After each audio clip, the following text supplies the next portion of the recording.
Swami Srila Prabhupada ki jai, Ananta Koti Vaishnava Vrinda ki jai, Namacharya Srila Haridas Thakur ki jai, Prem Shikaho Shri Krishna Chaitanya Prabhu Nityananda, Shri Advaita Gadadhar Shivasari Gaura Bhaktavinda ki jai, Shri Radha Krishna Gopa Gopina, Shyama Kunda Radha Kunda Giri Govardhan ki jai. Vrindavan Dham ki jai, Navadvip Dham ki jai, Ganga Maya ki jai, Jamuna Maya ki jai, Tulsi Devi ki jai, Bhakti Devi ki jai, Samaveda Bhaktavinda ki jai, Shri Gaur Purnima ki jai, Shri Gauritai ki jai, Srila Prabhupada ki jai, Srila Prabhupada ki jai, Srila Prabhupada ki jai, Nitai Gaur Premanande. All glories to the assembled devotees. All glories to the assembled devotees. All glories to the assembled devotees. All glories to Sri Guru and Sri Gauranga.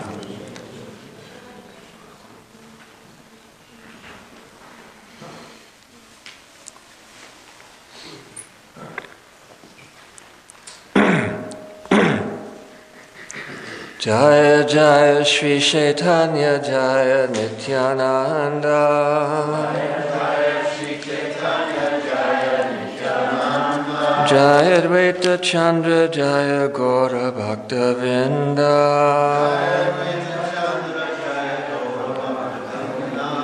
Jaya Jaya Shri Chaitanya Jaya Nityananda.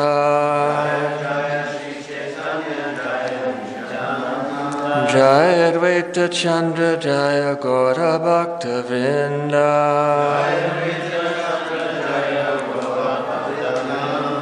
Jaya Jaya Shri Chaitanya Jaya Nityananda.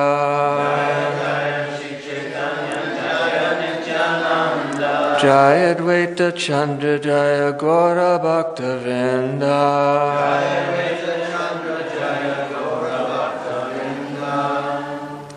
Reading from Sri Chaitanya Charitamrita, Madhya Lila chapter 7, verse 128. Jadi Deka Tarika Krishna Upadesh. Jadi Deka Tarika Krishna Upadesh. Amara Gaya Guru Hana Taradesh. Amara Gaya Guru Hana Taradesh. Jadi Deka Tarika Krishna Upadesh. Amara Gyaya Guru Hana Taradesh. Jari Deka Tahika Krishna Upadesh. Amara Gyaya Guru Hana Taradesh.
Translation.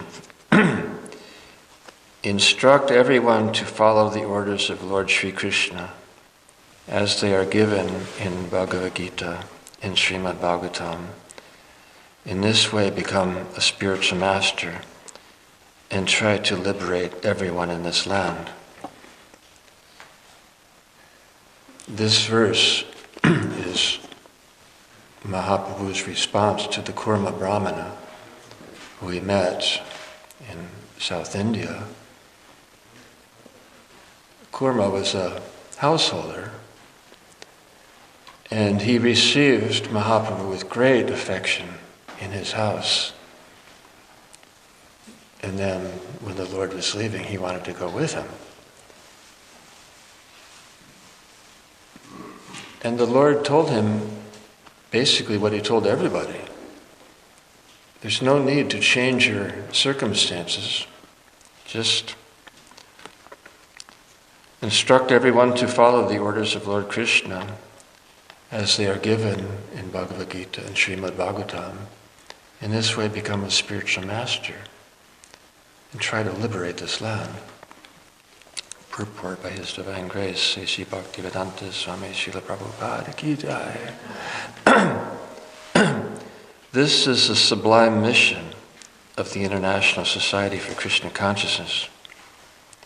Many people come and inquire whether they have to give up family life to join the society, but that is not our mission. One can remain comfortably in his residence. We simply request everyone to chant the Maha Mantra. Hare Krishna, Krishna Krishna, Hare Hare. Hare Rama, Rama Rama, Hare Hare. If one is a little literate, he can read Bhagavad Gita as it is, and Srimad Bhagavatam. That is so much the better. These works are now available in English translation, and they are done very authoritatively to appeal to all classes of men. Instead of living engrossed in material activities, people throughout the world should take advantage of this movement and chant the Hare Krishna Maha Mantra at home with their families. Translation again, please repeat. Instruct everyone to follow the orders of Lord Sri Krishna. Instruct everyone to follow the orders of Lord Sri Krishna. As they are given in Bhagavad Gita. As they are given in Bhagavad Gita. And Srimad Bhagavatam.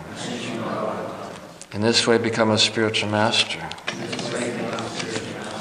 And try to liberate this land.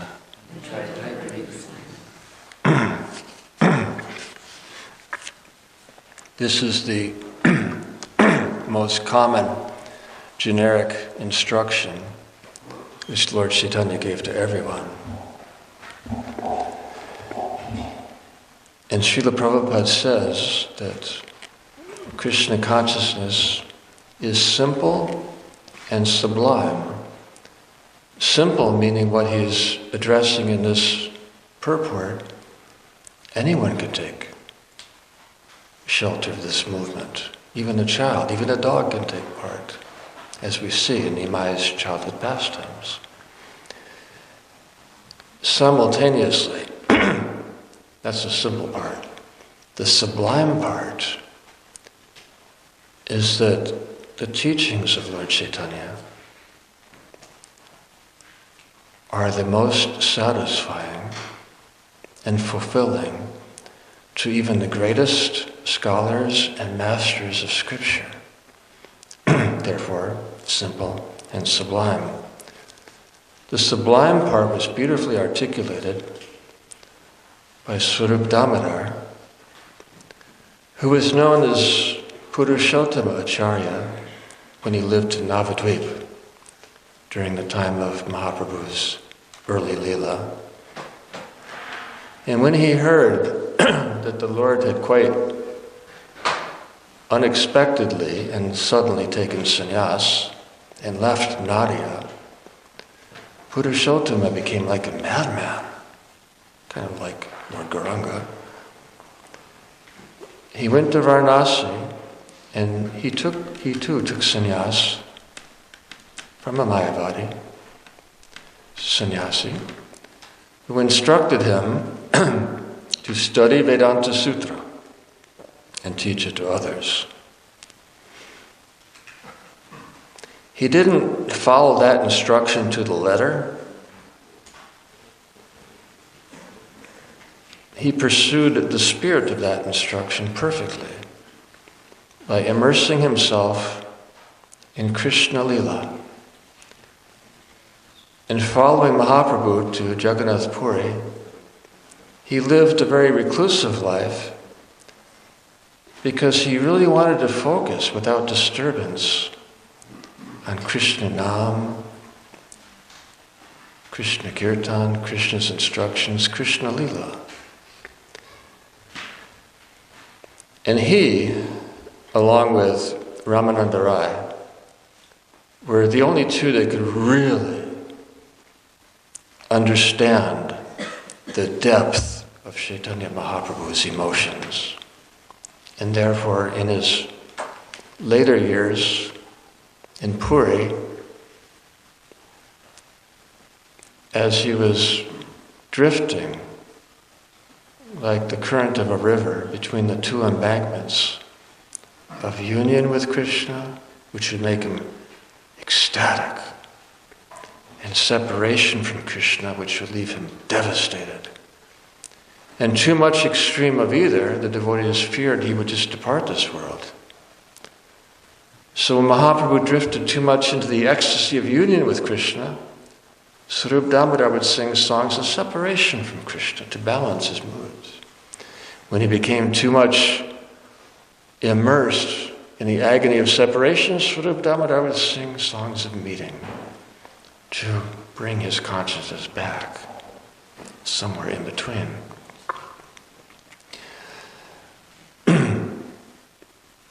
He maintained his brahmachari name, Damodar, Swarup. And when he reached Puri, in his first words of greeting the Lord, he beautifully articulated the essence of Mahaprabhu's gifts. O ocean of mercy, Sri Chaitanya Mahaprabhu, may there be an awakening of your auspicious mercy. May it rise like the sun and expand like the dawn to dissipate darkness in this world and awaken transcendental bliss. Purify the creation.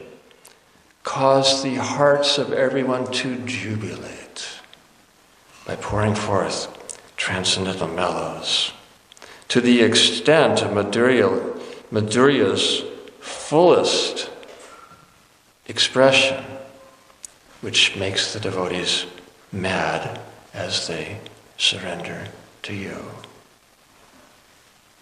Mahaprabhu embraced him and said, living without you, I have been like a madman, and your coming here has restored my vision.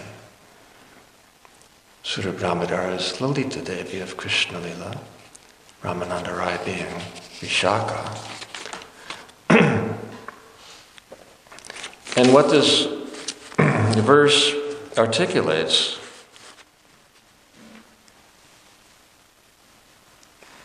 Prabodhananda Saraswati, who is Tunga Vidya, most expert in the Vedas amongst the gopis, also has this ability to articulate in very condensed synopsis, poetic verses, the essence of Gaura Lila. And Srila Prabhupada so much liked to quote Prabodhananda Saraswati, who sings that splendid path of prema bhakti, in its ultimate feature, not the prema Vaikuntha, the prema of Braj, in its most confidential form, that splendid path of prema bhakti, which eluded sages of yore, which empiric knowledge can never approach. And even Krishna never shared, even with his most confidential associates. This is the arena where the devotees of Lord Gauranga blissfully enjoy Leela. And then in a subsequent verse, he sums up the essence of Lord Chaitanya's gifts to this world. The direction to prema, and there again, not the prema of Dwarka or Mathura, but the essence of Braj Prem, the direction to Prem, which no one ever grasped before, the honey-sweet nectar of the mellows of Vrindavan, which no one even imagined, and the luster of the topmost peak on the whole range of spiritual perfection, Srimati Radharani's lotus feet, which no one ever understood properly. All these things, and so much more, Lord Gauranga has given to this world, because he is an ocean of mercy. And that ocean, ever undulating with waves of grace and immersing the world,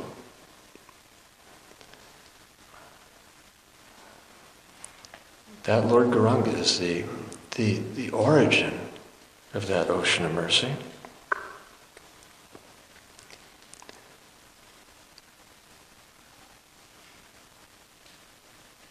The essence being that he has given us access to the holy name of Krishna, non-different from the very form of Krishna, except in terms of mercy.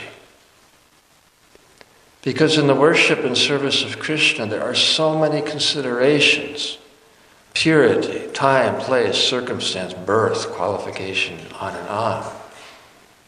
To the extent that Srila Prabhupada said, if I told you all the rules and regulations, you would faint.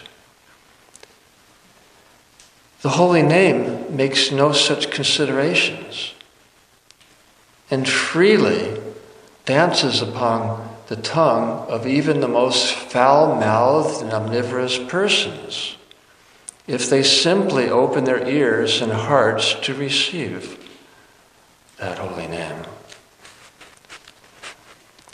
That priceless treasure of Golok is not measured in what we achieve. It's established by who we receive.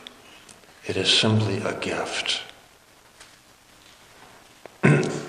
And the pastimes and precepts of Lord Gauranga, which we are chanting here this morning, contain everything in more, in terms of the essence of all Shastras and all religions. Such a complete view of the absolute truth, the Sanam Bonam, which since time immemorial, avatars, acharyas, prophets have unveiled to various extents, giving partial perspectives of the absolute, Lord Chaitanya unveiled that Samam Bonam completely. Which Krishna did in his manifest Leela, although he did not make it accessible and available for anyone except such highly exalted sages of Dandakaranya.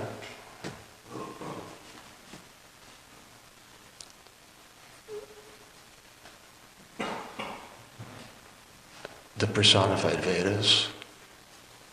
But as far as people in general having any access to entrance into Braj Leela, they remained impossible until the gift was followed by the giver 4,500 years later with the appearance of Lord Chaitanya, whose message and mercy and instructions are most potent in resolving all doubts and difficulties on the path to Braja. He embodies the fullest power of deliverance for all souls in all conditions of life.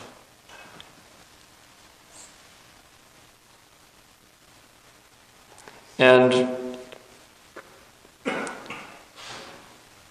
we know that what our heart loves, our mind will accept, and our intellect will justify. How the holy name of Krishna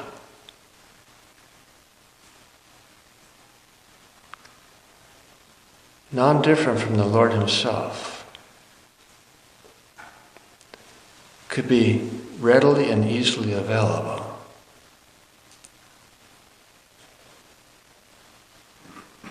Comprises the ultimate expression of the Lord's grace. Consider, the absolute truth is inaccessible to the ascending empiric efforts of man, and is therefore the simple analogy of the sun, which can be known and seen only by the sunshine, which is the grace of the sun, and that sun is self-manifest. When it rises above the horizon, and also above the mists and clouds of our residual empiric faith, and there's nothing obstructing our vision to it. Fact is, the sun is always above the horizon. But the jivas, something like owls, have you ever seen an owl throughout, watch an owl through the day. When the sun rises, they turn their head the other direction and close their eyes. And as the sun moves from east to west, they keep turning their head away from the sun and keep their eyes tightly closed. Humans do this also.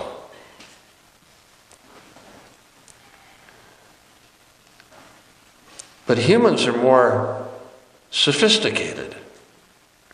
They search for the sun with their most powerful searchlights invented by the ingenuity of man.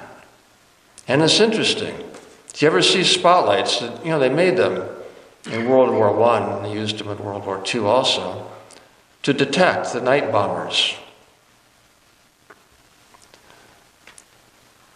And they use them today. When they're opening a new store or a mall, they set up these searchlights and move them around in the sky, and it attracts people like moths to that light. We're attracted because we have this faith in ourselves that by our empiric abilities, we can rise to the transcendental plane. Ravana believed that, and he made a stairway towards heaven. And look what happened to him. Tower of Babel. We will make a name for ourselves by rising up with our mortal abilities to heaven. And what happened? They got so confounded that everybody was speaking a different language, and whatever anybody asked for, he got the opposite. And they got scattered all over the world. Therefore, the name Tower of Babel. Nothing they said made any sense whatsoever. This is not to say the empiric gifts of man have no value. They are helpful, even in study of Shastra, to the extent of understanding the need for a spiritual master. And when we understand that, then the whole empiric quest resolves into the question of how to surrender, to receive the gift of Lord Gauranga. Which unfortunately, what does unfortunate mean? That's expressed in a tearful voice of Mahaprabhu praying to Krishna in great agony. Etadar Shivatika Kripa Bhagavan Mamapi Dodaiva Midrisha Mahajni Nanuraga. My Lord, you're an ocean of grace, most perfectly expressed in the chanting of your holy name. And I am so unfortunate, I have no attraction for it. This is the supreme misfortune. And how can it be Look at other lesser wonders of this world. We just said, see a fantastic light show, and people think, wonderful. And yet the fact that the sun rises every morning, disseminating light, which means truth, and warmth, which means life, throughout all of the universe, most people don't even notice. What to speak of appreciate, or airplanes, or spaceships. We see these fantastic airplanes, or spaceships, and we think, how wonderful. The fact that we are all living on the surface of the most fabulous spaceship in all creation, hurtling through space at immeasurable speed, holding on her surface and the depths of her waters habitat for unlimited jiva souls in her mountains and oceans and seas and fields and valleys and streams and rivers. And that Mother Earth is the very consort of the Lord, consort of Varahadev, who in union gave birth to his son, Boma. The fact that we're living on such a spaceship, it usually never even registers in people's minds. Or we see masterpieces of sculpture, like Michelangelo's David. People come from all over the world to see. And they marvel. What craftsmanship. But who marvels at the unlimited sparks of consciousness that are all around us, that enter into some mother's womb and develop and take birth and grow into people like David? To perform wonderful feats like confronting Goliath. Goliath, the giant of the formidable Philistine army, who the Israelites were so intimidated to confront. And then little David shows up on the scene. He wasn't even drafted into the war. He just got sent to deliver prasadam to his brothers who were fighting. Why is everybody so intimidated? It's a monster on the Philistines. Well, I'll fight with him. And David had already performed some miracles, like single-handedly killing the lion and the bear. So he thought, well, maybe he can do it. So he walked out on the battlefield, and Goliath was insulted. Who's this little shepherd boy coming before me with all my armies and horses and chariots and elephants and sophisticated weaponry? He said, you may have all that, but I come before you in the name of the Lord. The point is, there's masterpieces all around us.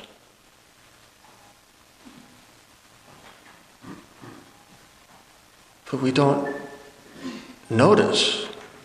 And even though the miracles which surround us and abound in this world, they may be perceived by our senses and register by the mind, but they seldom penetrate into the realm of consciousness, what to speak of touching our hearts. And the supreme gift and wonder of all, the holy name of the Lord, has gone the way of so many lesser miracles. And therefore, we take it for granted because it's readily and easily available, and we see the holy name chanted in our midst every day. And there is no equal or greater misfortune in this. Agonizing the heart of the Lord, feeling the plight of the jivas, crying out to Krishna, Etadrasi tava kripa bhagavan mamapi, durdaiva medisham hajani nanuraga. So, The pastimes of Lord Gauranga are grounded in his divinity, which implies that knowledge of his deeds are equal to those deeds themselves. It simply requires confidence and reverence worthy of the Lord to approach his message. Jadideka Tadikaha Krishna Upadesh, Amara Gaya Guru Hanatalidesh.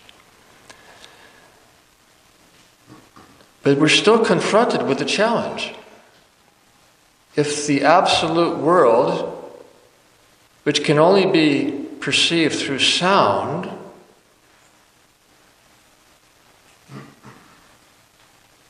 which cannot register with the material senses,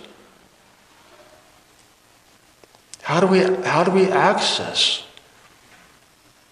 the absolute in forms of the name and pastimes and form and qualities and message of Godhead? There's something happens because the Lord is ever seeking entrance into a heart who is simply open and willing to receive him. And when he finds such a candidate,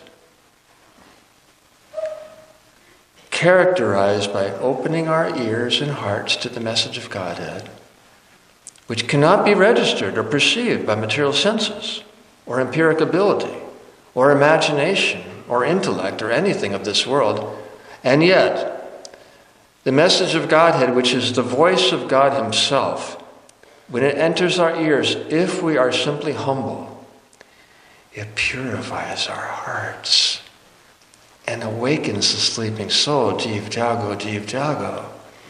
And then, with spiritual senses, we are empowered to hear and chant Shuddhanam and the pure message and perceive the pastimes of Godhead,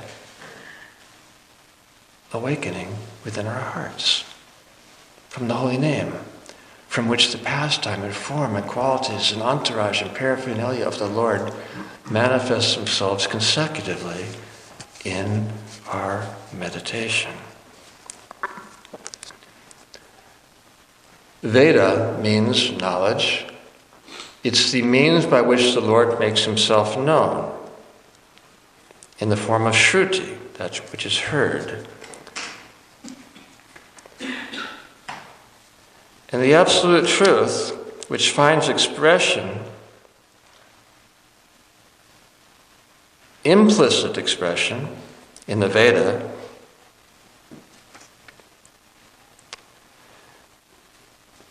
finds systematic and explicit expression in the Brahma Sutra, which is the master theistic philosophical masterpiece of all times, wherein the three cardinal truths, Sambandha, Videha, Prayojana, are introduced.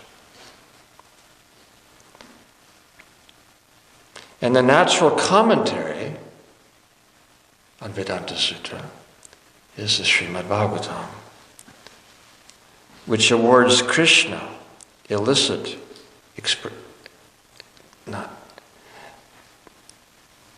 it awards Krishna explicit expression as the central theme, with Braj Leela holding the highest place of honor. And yet there's a challenge. Because Krishna's Vrindavan pastimes, the sweetest nectar, the most potent remedy for the disease of false ego, is also the most subject to be grossly misunderstood, as we see in the case of Sahajas. And therefore the pastimes and precepts of Lord Gauranga, they overcome this obstacle by revealing the living embodiment of the teachings of Srimad Bhagavatam in the history of service of the most perfectly unreserved intimacy as found in the residence of Vrindavan. And that hidden truth of the Vedas, which is Gaura Lila, never before revealed to this world, is why Rupa Goswami prays, Namo Mahavadanyaya Krishna Prema Padayate, Krishnaya Krishna Chaitanya Namane Gauratuse Namah. Most magnanimous, because he's revealing what was never disclosed before, what to speak of becoming accessible to jivas. Chaitanya Charitamrita offers the most complete and perfect view of the Absolute. And indeed, this is what all the avatars and scriptures and religions of the world have been endeavoring since time immemorial to proclaim, but were inadequately equipped to succeed.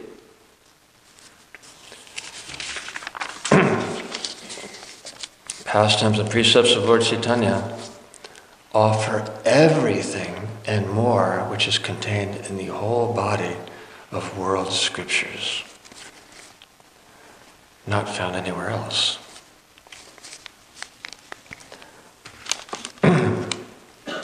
And in resolving all doubts and difficulties and conflicts and apparent contradictions in the spiritual quest, the message of Lord Chaitanya resolves all the quarrels and disagreements which create so much discord in this world.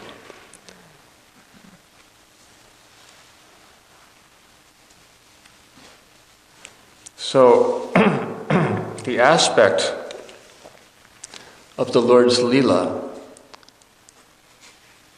regarding deliverance of this world is external, actually. The internal and external reasons listed by Kaviraj Goswami. And that's why we say his appearance is grounded in his divinity. He didn't come to deliver the world. Why did he come?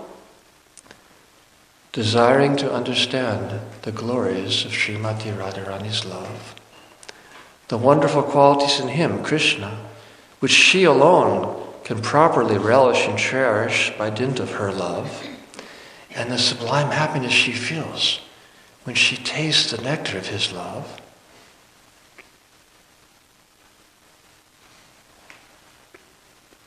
The Supreme Lord Hari, richly endowed with her emotions, appears from the womb of Sachi Devi like the moon rising from the ocean. It was a paradox to Krishna. I am the source of everything and everyone.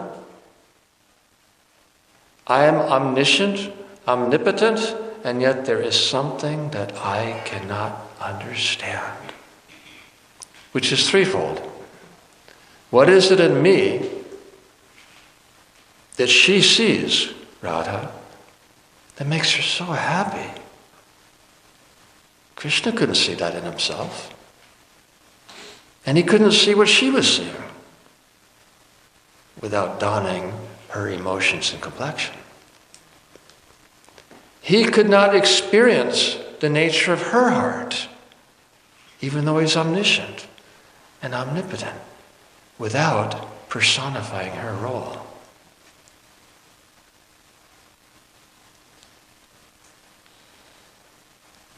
So, the external, delivering the world,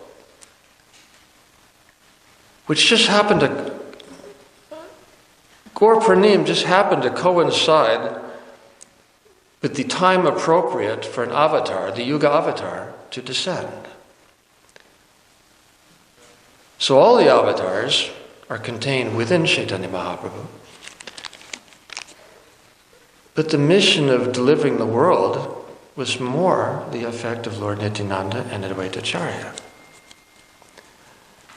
And Advaita is the cause of the appearance of Lord Chaitanya. He was the he was performing already the work of the Yuga Avatar, performing Sankirtan with Haridas Thakur, even after Lord Chaitanya was born and growing up as a child. And Advaitacharya, when he met, this is way before the appearance of Lord Gauranga, when Advaitacharya, after the demise of his parents, went on pilgrimage, and in Udupi he met Madhavendra Puri, and each seeing in the other the perfect embodiment of love of Godhead, they had very serious talks about how there was a great need for a special avatar. And Advaita predicted the advent of Lord Gauranga and revealed his confidential lila to Madhavendra Puri.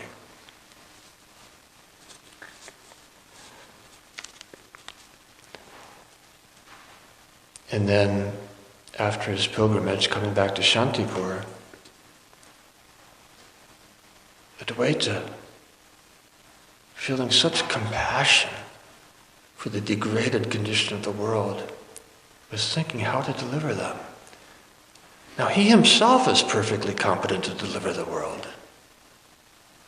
He's the combined form of Sadashiva and Mahavishnu. And he was already leading Nam Sankirtan with Haridas Thakur. Why is he calling for an avatar to descend? And then that verse came to his mind. Sri Krishna, so favorably inclined towards his devotees, gives his very self to his servant who worships him with simple gift of Ganges water and Tulsi Manjaris. So he worshipped a Shalagram Shila. And the flowers from his puja drifting down in the course of the Ganges, brushing upon the side of Mother Sachi as she bathed in Navadvip.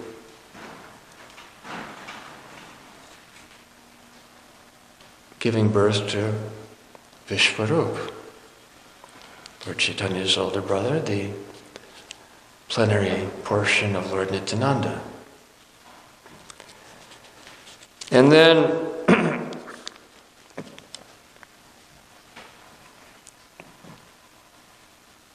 back in Shantipur, with the birth of, later,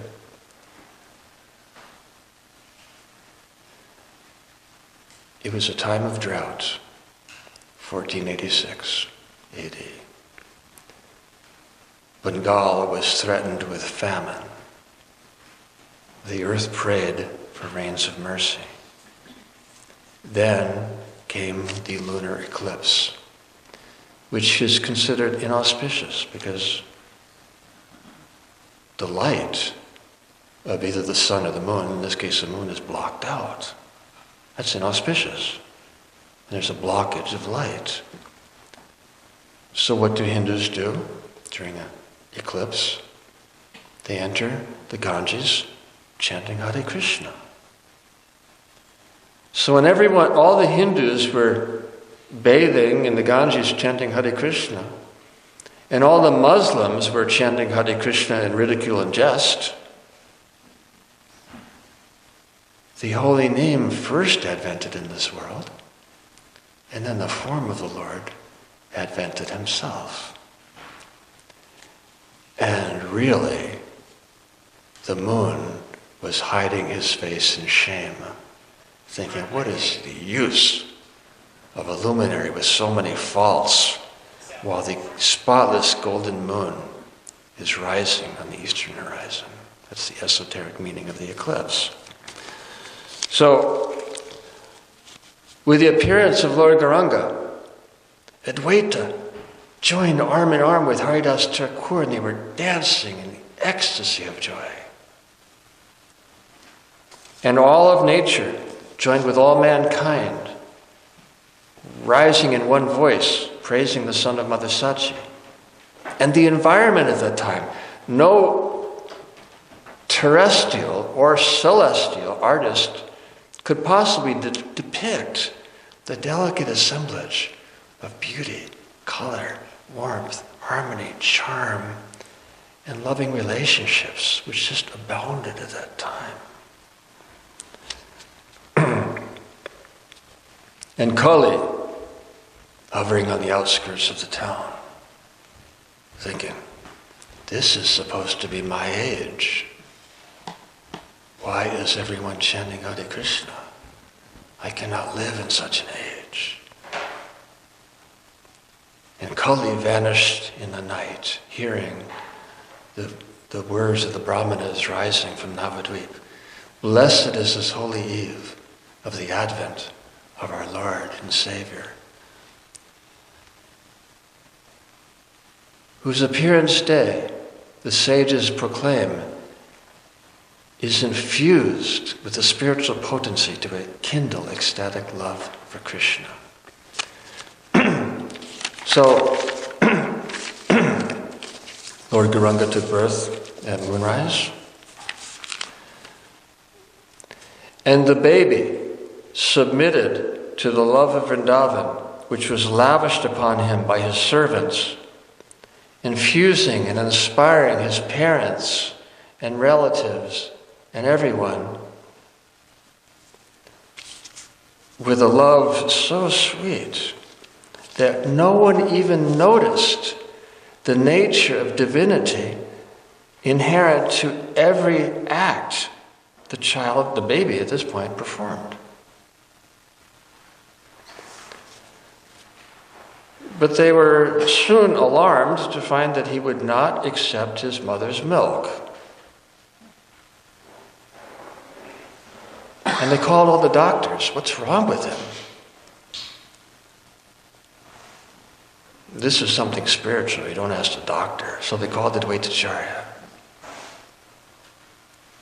And he concluded that since Mother Sachi is not initiated, he's considering that her milk is not offerable.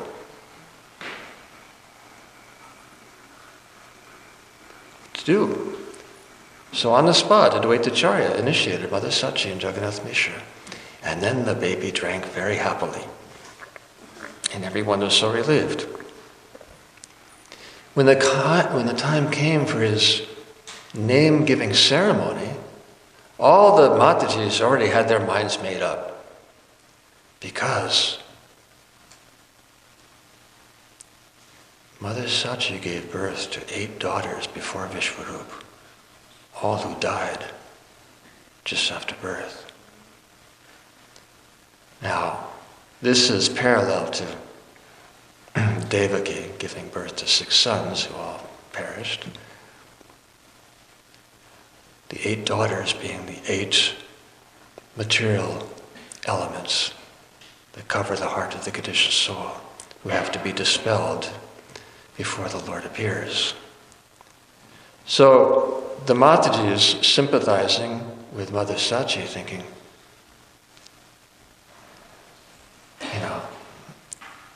furthermore, the baby was so attractive, they were afraid, he'll also attract witches and ghosts. So he should be named Nimai. Plus he was born under a neem tree, which is antiseptic. He should be named Nimai, to remind Yamaraj that you've already caused enough trouble. Leave this child alone. So Nilambar Chakravarti, who was Gargamuni in Chaitanya Lila and Krishna Lila, said, yes, Nimai is all right, but secondary name, nickname, his main name should be Vishwambar. Because with his birth, gentle rains relieved the drought. Vishwambar, the sustainer and nourisher of all the world, that should be his foremost name. So then, Mother Sachi worshipped goddess Shasti, who protects infants. And then when it came time for to ascertain the baby's varna, placing before him, the books, including the Bhagavatam, and the rice and the gold coins to see if he's Vaishya or Kshatriya or Brahmin.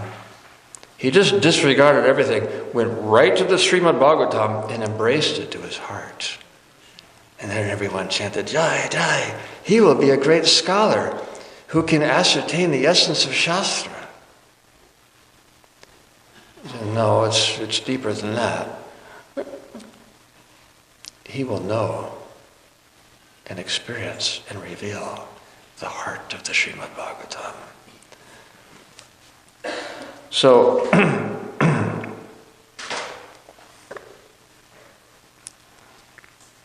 then one day, a huge serpent crawled into the courtyard. And the first one to notice was Nimai. And he ran over and touched the serpent on his head. And the serpent coiled up, making a nice bed. Nimai laid down and went to sleep.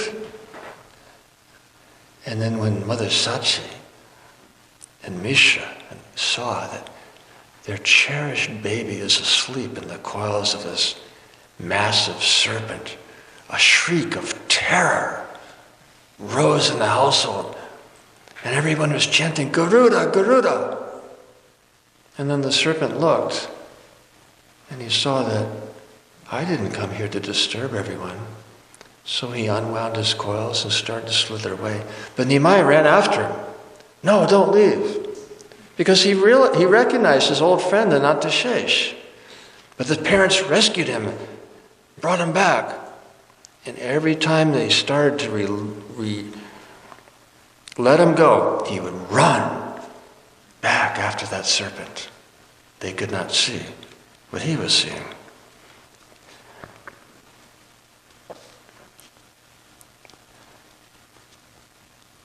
And then began the pastimes of stealing butter, in which he was actually stealing away the faculties of everyone's hearts. And then the thieves, because Mother Sachi would decorate her baby so lavishly with jewels and ornaments and gold. So when he was walking down to the Ganges, and these thieves, this is like a treasure chest. So they went to him and said, my dear boy, we want to take you home. And he said, yes, I want you to take me home. And because they were feeding him sandesh, said, I'll go with you. So they took him on the two thieves, and these were dacoits of the worst order. They took him on their shoulders and ran off. And they were convinced that they were following the road to their hideout, where they would rob him and who knows what else. But by his yoga maya, they were seeing the path to their hideout, which took them right into Jagannath Mishra's house. So they thought they were in their hideout, where they were going to rob the boy, when they hear cries of Haribo, Haribo. What is this? And then they ran away. And Jagannath Mishra, so grateful to these strangers who brought back my boy, he ran after them with turbans and silks and gifts, and they were running. And what strange people. But this is a Gata Sukriti. Because they took the Lord for a joyride, they will be forever after eligible for prema bhakti. Then, one day, Jagannath Mishra asked Nimai to bring a book from the other room. He was just practically a baby at the time. And like Krishna, who would struggle to bring Nanda Maharaj's shoes, which he carried on his head, Nimai was struggling to bring this book. But Mishra noticed that there is this beautiful music of ringing ankle bells synchronized with the movements of the baby. But he's not wearing ankle bells. So he gave Mishra the book, and then he danced off to the sound of ankle bells ringing. And then Jagannath Mishra noticed that where Nimai had walked, there are footsteps visible on the floor, embellished with flag and the trident and the elephant goad. These are the Lord's footprints. And they bowed down before those footprints, thinking, we will no longer have to take birth in this world because our Damodar Shila is walking around the house.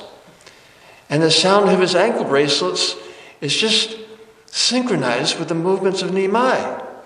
So make a special feast, an abhishek for Damodar Shila. And as they're worshipping their Shalagram Shila with so much gratitude that he's become animated, walking around the house, Nimai's in the other room, just laughing.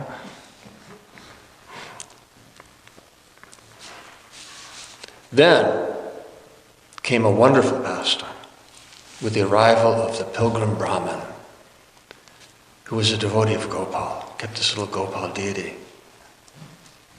in a bag, which he connected to a string around his neck. This pilgrim Brahmin was on the lifelong quest for Krishna, traveling to all holy places of India. And he was aglow. He was radiant with the luster of love for Krishna. And when he arrived at Jagannath Mishra's house, Mishra was so grateful to receive such a sadhu. He washed his feet and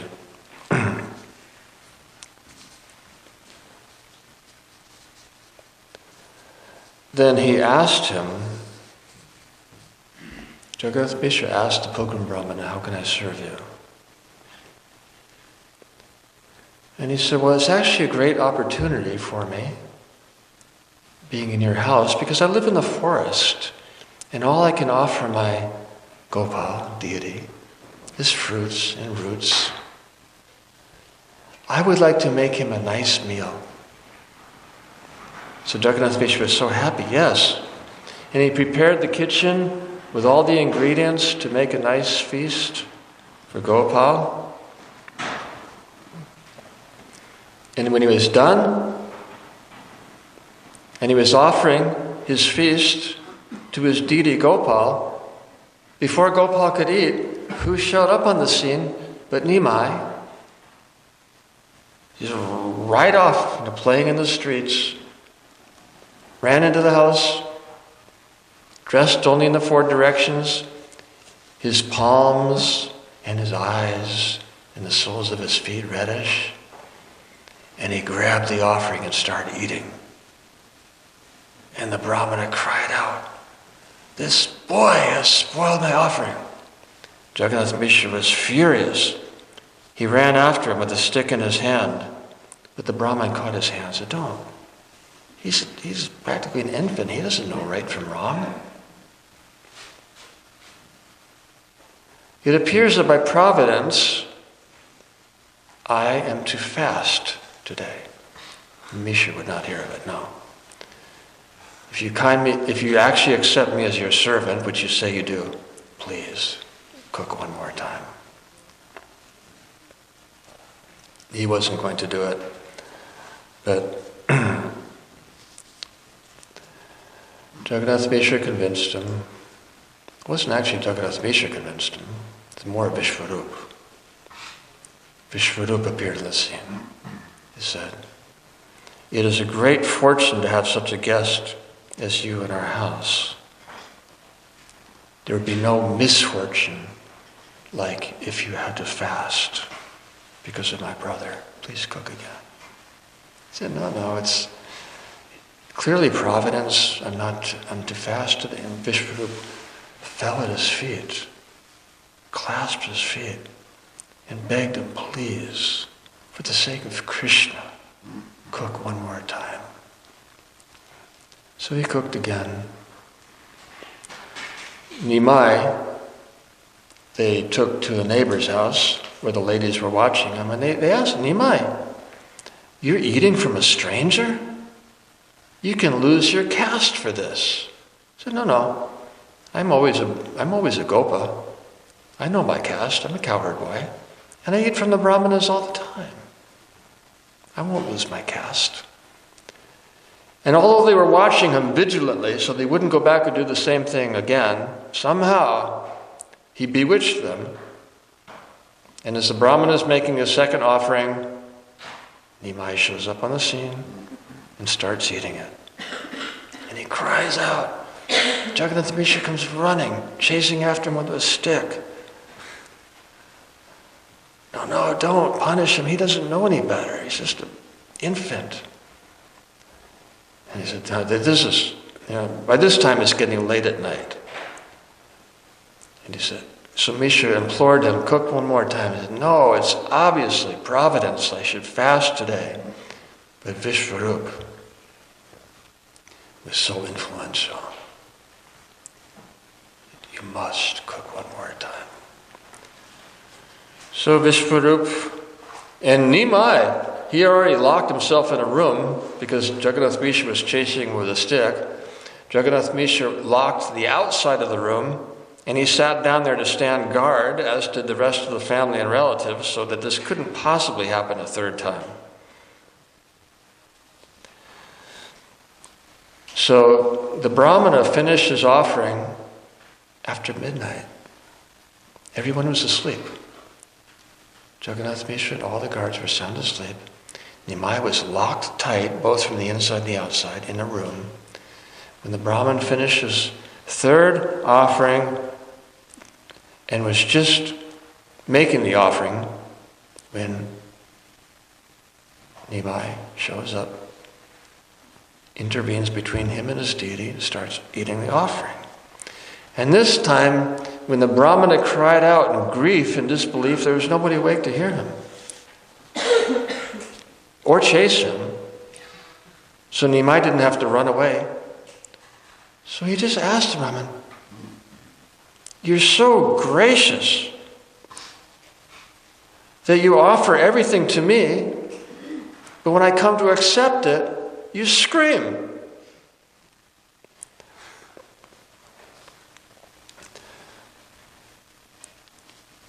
So then, you call me by name, Gopal, and I can't resist you. I'm always longing to see you. And thus, this is Nimai speaking to the Brahmin. I'm always longing to see you, and therefore I have come before you. And then Nimai manifests his 8-armed form, holding conch, club, disc, lotus, 5th hand holding butter, 6th hand eating butter, 7th and 8th hand playing his flute. And then, with the Kaustubha gem glistening on his chest, with Dayanti garland, his chest marked with the footprints of Brigu, and peacock feathers set in gunja twigs in his hair. And then the full landscape of Vrindavan manifest as a backdrop to Nimai. Kalpavrikshas filled with birds singing the glories of the Lord. A vast landscape, pastoral scene with Surabhi cows grazing and gopas and gopis, and everything upon which that Brahman had ever meditated became fully manifest in samadhi before him. And he fell unconscious. And the Lord touched him and he came back to consciousness, immersed in the Astasataka bhavas. And he fell at the feet of Nimai, crying. And Nimai said, "You are my servant in every birth, and my servants alone are privileged to see me as I am." We've been through this before. You came one day to Nanda Maharaj's house at the culmination of your long pilgrimage, and I did the same exact thing that I did to you today. You don't remember. I do. But don't reveal this to anyone. I advent myself as soon as there is kirtan, and I have taken birth in this world to spread that kirtan to every town and village. And you will see many of these pastimes of me bestowing that love which Brahma, Shiva, and Lakshmi cherish but cannot attain. I will distribute, and you will see, but don't tell anybody. And then the Brahmana was so ecstatic, he was dancing around the house, crying, "Jai Gopal, Jai Gopal," and he woke everybody up. And he thought he must have finished his third offering successfully, and he wanted to tell them. But then he remembered, the Lord said, "You cannot tell anybody what you experienced." Why? Of course, we know that the Lord wanted to experience the sentiments of Srimati Radharani, the joy of servitude which the Lord himself cannot experience, and that mood would be so much disrupted if people knew that he was God. But there's more to it. This hallucination of independence from Krishna, which besets the conditioned souls, is actually the Lord's mercy for those who don't want to serve him. And therefore he won't reveal himself to those who are disinclined to surrender, because then they would be impelled to surrender out of fear, which would create an unnatural relationship between the Lord and the jiva. So he keeps them deluded. So he told the Brahmin, "Don't tell anybody what you just saw."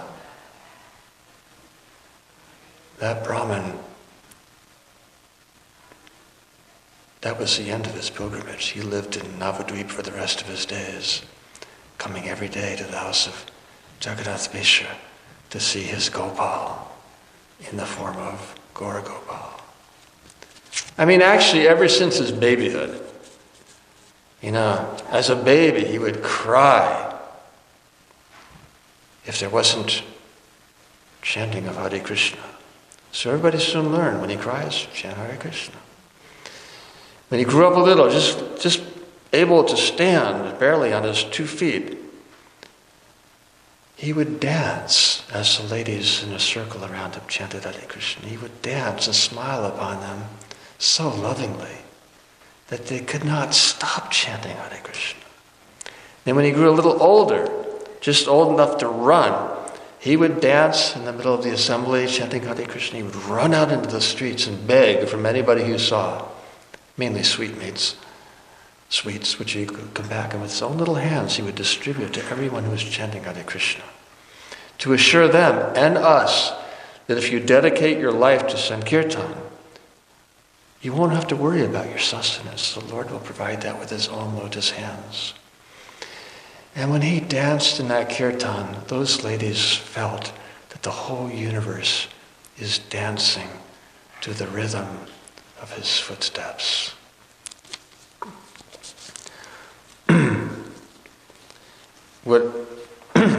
Whenever he cried, everybody knew there's one sovereign remedy: chant Hare Krishna, until the day it didn't work.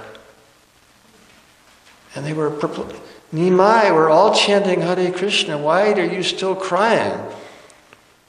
And then he spoke. "Because it's Ekadasi, and Jagannath and Hiranya have prepared a special feast for their Gopal deity. I want that feast offered to me." Mother Saji was aghast. This is condemned in the Vedas, to eat the Lord's offering before him. But others, whatever he wants, we'll get it. Jagannath Nimai didn't even know these Brahmins. He never met them. He was too young. They were friends of Jagannath Mishra over on the other side of the Ganges. So Jagannath Mishra went. They just finished cooking and were about to offer to Gopal. And Mishra said that, my Nimai asked for this offering. He said, really? That's wonderful. They packed it up, took it to Mishra's house, placed it all before Nimai, much to Sachi's grief, and he ate a little bit of everything and distributed the rest. Now what does this teach us? That such implicit faith is the supreme grace of the Lord, and is the only way that we can see Him and know Him as He is, and actually offer to Him in love and devotion to His satisfaction. Jagannath Mishra experienced all the anxieties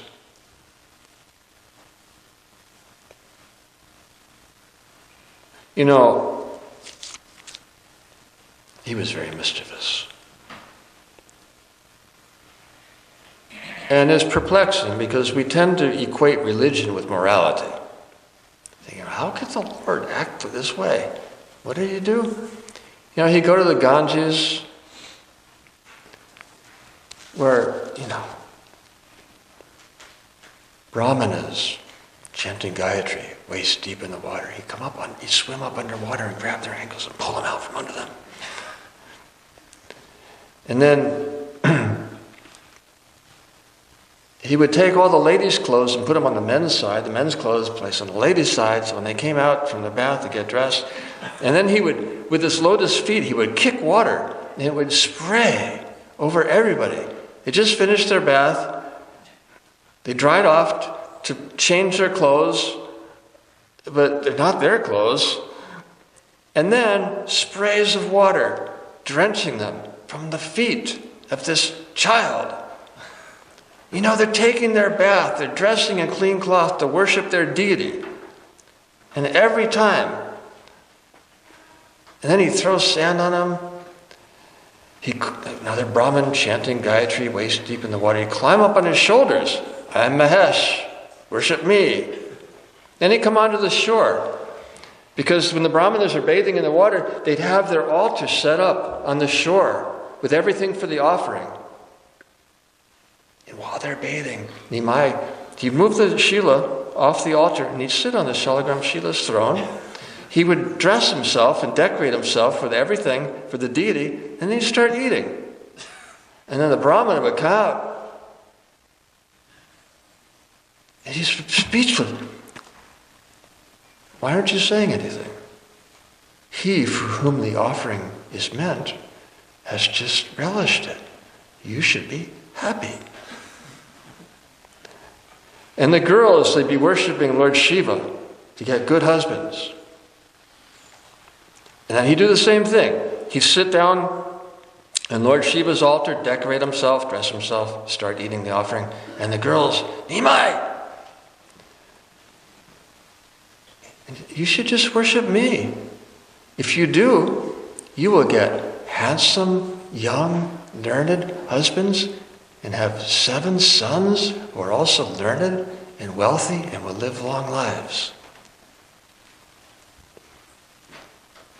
And if you don't worship me, you'll get an old husband and 4 co-wives. They thought, well, maybe he knows something, so they'd worship him. So then the girls would go complain to Mother Sachi. He's stealing our clothes. He's stealing our offerings. He sneaks up behind us and sticks these prickly okra seeds in our hair. He's doing this? I will punish him. No. Don't punish him. It's not that we want to complain. We just can't stop talking about him. Then the Brahmanas would come and tell Jagannath Mishra what's going on down at the Ganges. And he'd get mad. He'd take a stick. He'd head down to the Ganges. Nimai knew he was coming, so he'd tell his friends, tell him I didn't come today. So Jagannath Mishra comes. Where's Nimai? Nimai's friends come and, Jagannath Mishra, where's Nimai? We're waiting for him. He hasn't come today. Meanwhile, Nimai comes back to Sachi's house with his books and the same clothes he wore in the morning, decorated with ink spots as if he'd been in school, which he wasn't, looking like a champak flower with bees buzzing around it. Then Jagannath Mishra come back. So, how is it that he just comes home from school when everyone say he didn't go to school, he was down at the Ganges? And he said, well, I'm going to go bathe in the Ganges now, so he goes off. And they're wondering, how can this be happening? Who is our child? She's some kind of... And considering everything we've been through, could he be some kind of demigod? Could he be Godhead himself? So then he goes back to the Ghat, and everybody congratulates him on his masterful ruse and near escape, and how he baffled everybody. And then they start their Ganges pastimes all over again. He'd make little missiles out of clay and throw them at his friends, and they'd throw them back, and they'd insult each other. Whole Ganges turned into a river of mud. Nobody could bathe and get clean. They'd call the police, they'd come, and then he'd swim over to the other side, do the same thing again. Very mischievous child. Oh, and then he and Vishwarup, they put cloth over them. And they'd run around like bulls, knocking down everybody's banana trees. And they'd tie people inside their houses so they couldn't get out to answer the call of nature. And they would just cry out in complete desperation, help, help. And then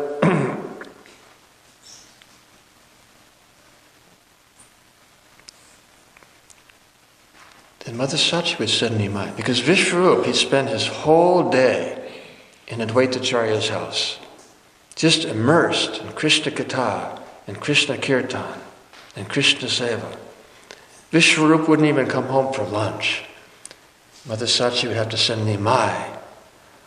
And in Advaita's assembly, with Vishwarup and Haridas Thakur, as they're relishing pastimes of Krishna and chanting sweet bhajans, when Nimai appear on the scene, everyone would fall silent.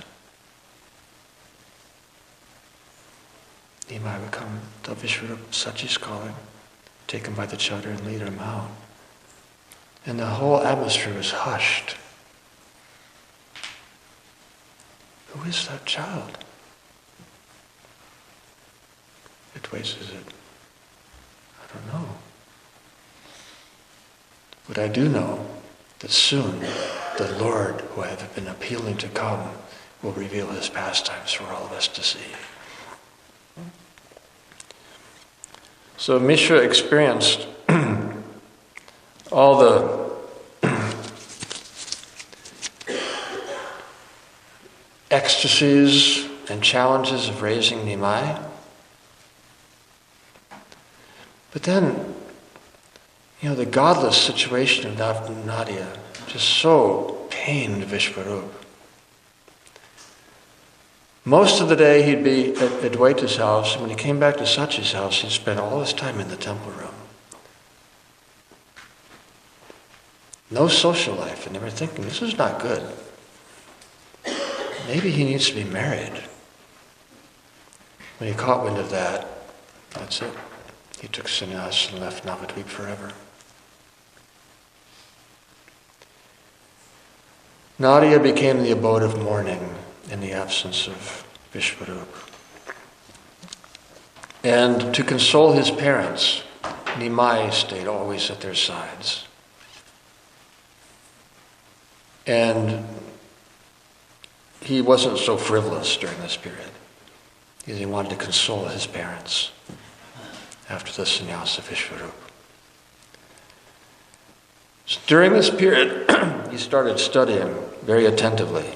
I mean, he'd already attended, at the Vidyarambha ceremony, he just seeing the letters, he would, in words, he would read them, and he said, I want to go to this Brahman's academy.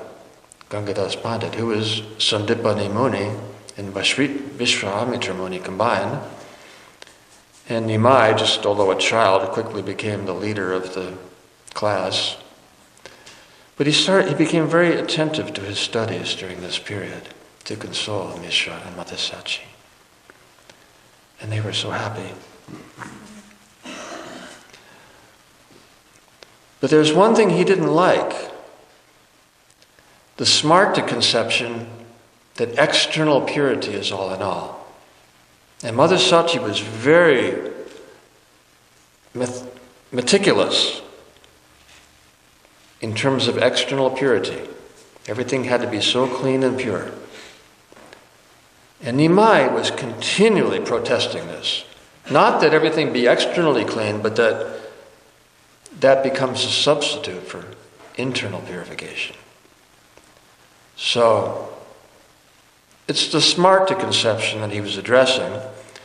So, we got to backtrack a little bit. When Jagannath Mishra saw Nimai so attentive to his studies, he was fearful. When one studies Shastra this devotedly, he will naturally conclude that this world is no place for gentlemen and renounce. So,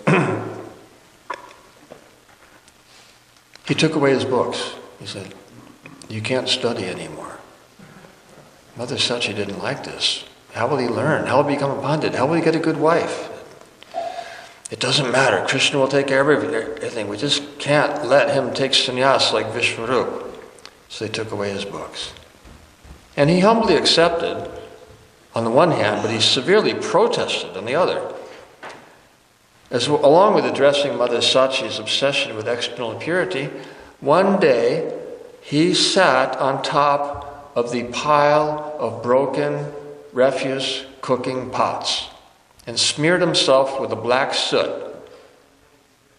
And when Sachi heard this, she was so upset. She went, but she couldn't get him because he was on the top and she wouldn't touch those refuse pots. She said, "Nimai, come down." I said, "Why?" "Because now you're impure. You've touched, you're all covered with soot from these." I said, "Mother Sachi, you are talking like a child. Don't you know that purity is a conception that only relates to me? Can there be any impurity in the Creator? It is my touch that sanctifies and purifies everything."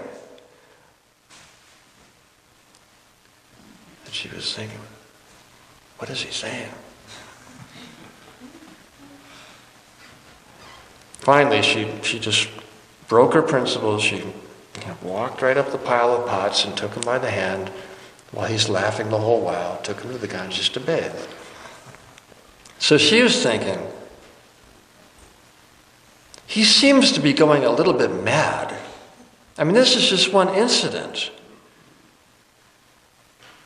One of many.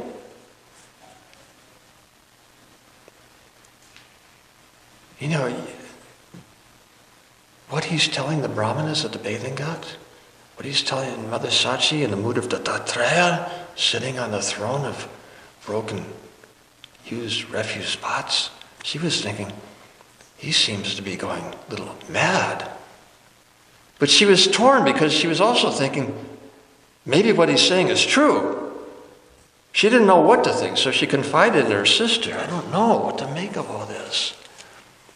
She said, "Well, when did it start?"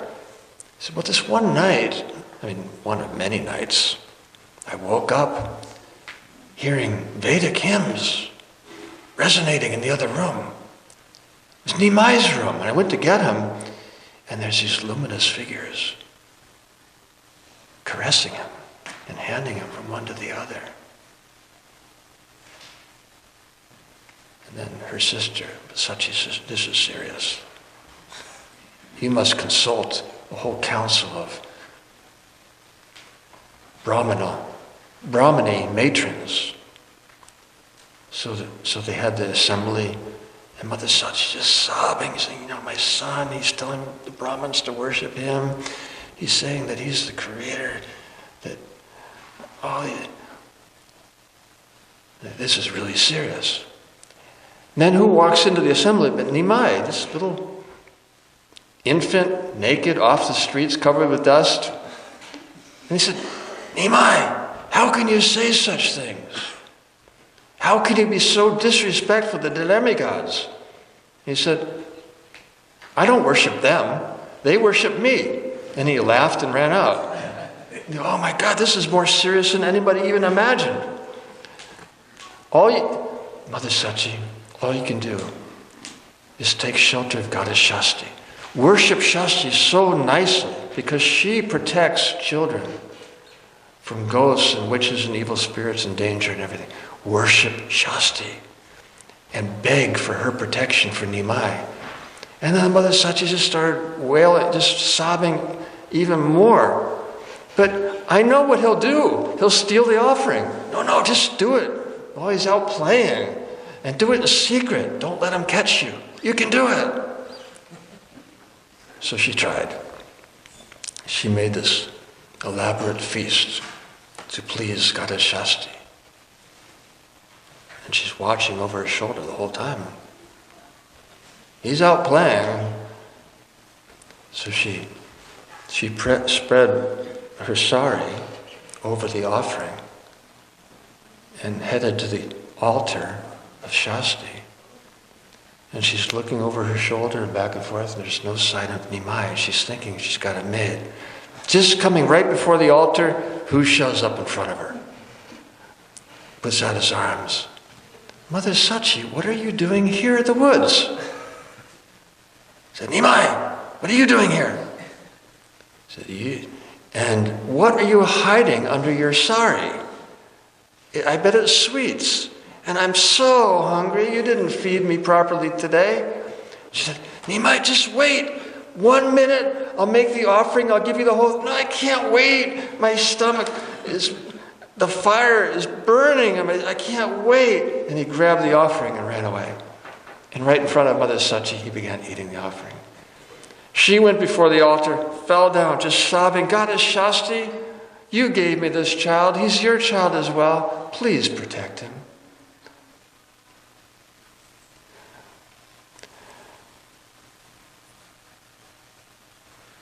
So, Mother Sachi, everybody is praising her. Your son is so learned. And as the astrologer predicted, he will surpass Brihaspati in wisdom. But if you don't let him study, how will he... So then finally, she convinced Jagannath Mishra to relieve the ban on his studies, which he resumed again with great vigor. But then Jagannath Mishra had that horrendous dream. Mother Sachi woke in the night, hearing Mishra pleading, Oh Govinda, I've never asked you for anything for selfish purposes before, but I must appeal to you now. Don't let Nimai leave home. Keep him in our home. We cannot live without him. Mother Sachi woke up. Mishra was lying prostrate before the altar. What's wrong?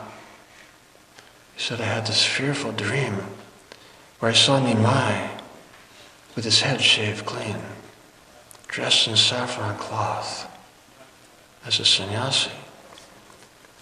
He was laughing and dancing and crying, leading Sankirtan party. 4-headed, 5-headed personalities bowing down before him, placing his feet upon their heads as he led this mass Sankirtan, and the demigods forming a circle around him. They sat him on a throne, and they're all chanting, Glorious, glorious to the Son of Sachi. And that kirtan resounded throughout the universe. And throughout all creation, there was nothing to be heard other than praise to Nimai. And then he led that Sankirtan party towards Jagannath Puri. And I'm so fearful that this is an omen, and someday he will take sannyas and leave us. Mother Sachi said, no way. He can't leave us. It's just a dream. Don't take it seriously. But he did. And within a few days, he was beset with that terrible fever. Nimai clasped his lotus feet. He said, Father is such a precious name. I won't be able to call you again if you leave us. And Mishra's last words is, Nimai, I had a desire to see you grow up, which will not be fulfilled. I entrust you to the shelter of Lord Raghunath. And then Jagannath Mishra departed this world. And Nimai wept bitterly, just like Lord Ram, with the appearance of King Dasarath. And after that, Mother Sachi is a widow, raising her son by herself. It's challenging. There was no money. There was no income. And worse still, Nimai had a habit. If he didn't get his way, he would just destroy everything. One day, he told Mother Sachi, I'm going to bathe in the Ganges now. Give me some oil. And she said, what you would translate in the vernacular as just now coming. Just now coming? And then he became infused with the wrath of Rudra. And he just began smashing everything in the house. All the clay pots holding, ghee and oil and rice. He smashed all the pots. He shredded all the nets that hold the pots from the roof. He demolished all the windows and doors. He took a big stick and broke the rafters of the house. He went outside and started demolishing the house. When the house was demolished, he took the stick in the courtyard and started beating the earth. What do you mean just now coming? And Mother Sachi was hiding in fear. And he began rolling on the ground in great anger. What do you mean just now coming? But then, feeling himself so nurtured in the lap of Mother Earth, he fell asleep. Mother Sachi ran to get the oil, came before him, and was a little afraid of waking him up. So she very gently, tenderly brushed the dust off his body. Said, Nimai, the oil is here now. I hope it pleased you and relieved whatever frustration you were feeling that you destroyed the whole house, because it's all yours. My only concern, how will I continue to provide for you when you destroy everything like this? And he looked at the house, which was just wreckage. And he felt a little guilty. He said, but then Krishna will provide. So he went off to take his bath. Mother Sachi's looking at the wreckage. And then he comes back with something under his chadar. He said, Mother Sachi. He looked around. Come and see the proof of Krishna's promise. And he removed his chadar, and there was 2 tolas of pure gold. He said, look, Krishna gave you this stuff. That's a lot of gold. But Krishna gave me this stuff. You can use it to buy whatever you want. And he just laughed and ran away. So here's Mother Sachi with this big lump of gold. Thinking, how did he do that? How does he get it? Is he putting himself in danger? Or does he know some magic? And what are people going to think when she shows up in the market to buy some rice with this chunk of gold? And it happens all the time. It wasn't a remote incident. So she was in complete anxiety. But Mother Sachi's anxiety is far infinitely superior to the peace of the yogis, because it is an emotion of pure love and a concern for her child's service and care. So,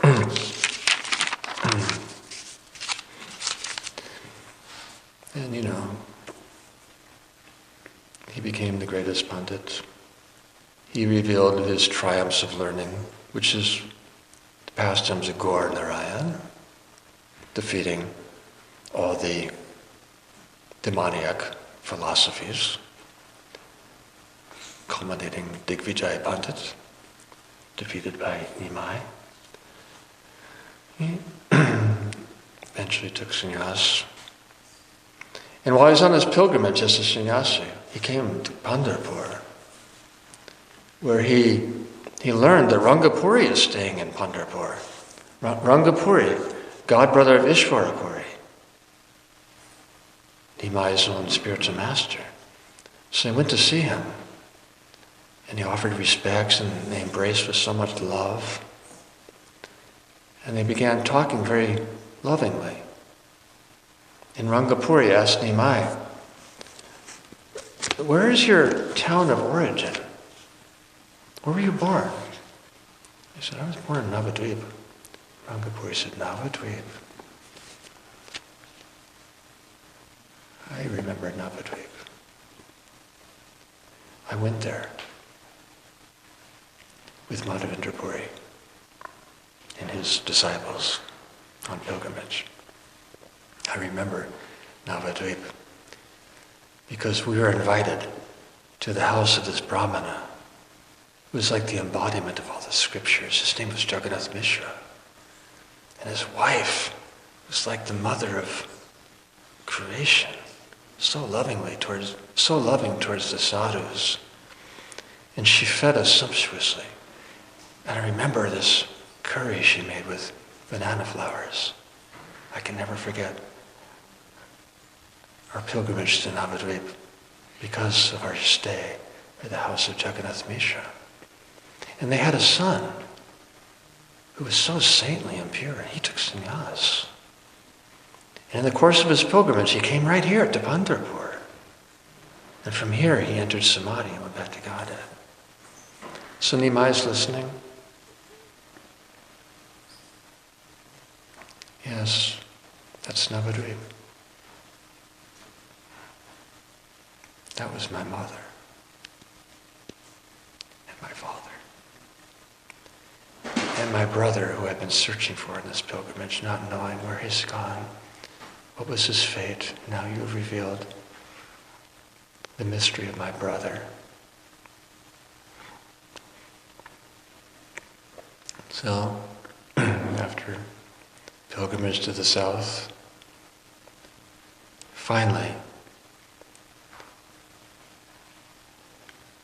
his desire was fulfilled. Because what happened? In the middle of his triumphs of learning, when he was just the perfect embodiment of arrogance, and he wouldn't spare even the devotees. He would just torment them endlessly, and they were all praying, "Krishna, please make Nimai become a devotee someday." And even Srivas Pandit, he questioned him, "Nimai, you have so much vast learning, but it's all useless if it's not used in service to Krishna. Why don't you just surrender to Krishna?" And Nimai said, "Because I don't have a spiritual master. Bless me. Only by the blessings of devotees can one become a servant of Krishna." So that happened when he went to perform Pinda at Gaya, and he met Ishwarapuri. And he begged Ishwarapuri, "Please grant me initiation." Ishwarapuri had known Nimai formerly from Navadvip.